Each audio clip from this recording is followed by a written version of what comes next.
जेनजीको नाममा धोका।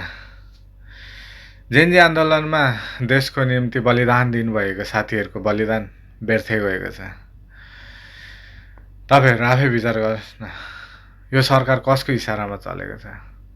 तपाईँहरू त बालेन बालेन भन्नुहुन्थ्यो नि, देख्नु हुँदैछ नि बालेनको असली रूप, बालेन कस्तो मान्छे रहेछ भनेर। अझ बालेनलाई प्रधानमन्त्री बनाउने रे, लेखेर राख्नुहोस्। यदि बालेन प्रधानमन्त्री भएछ भने यो हाम्रो देश नेपाल एकादेशमा देश नेपाल भन्ने ठाउँ थियो भन्न मात्र सुन्न पाइन्छ। यो देश नै रहँदैन के। त्यसैले म त भन्छु, यदि देश जोगाउनु छ भने, यदि देशको माया छ भने अबको विकल्प भनेको राजा हो।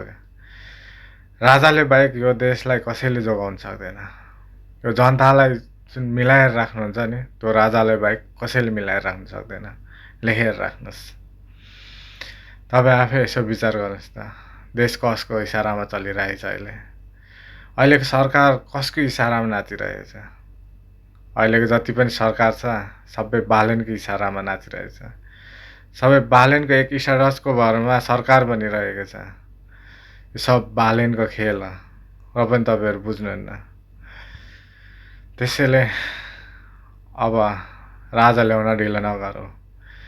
यदि देश बचाउनु छ भने, हामी नेपाली हो भनेर सधैँ नेपाल कायम राख्नु छ भने राजालाई सपोर्ट गरौँ, राजा ल्याउँ, देश बचाउँ।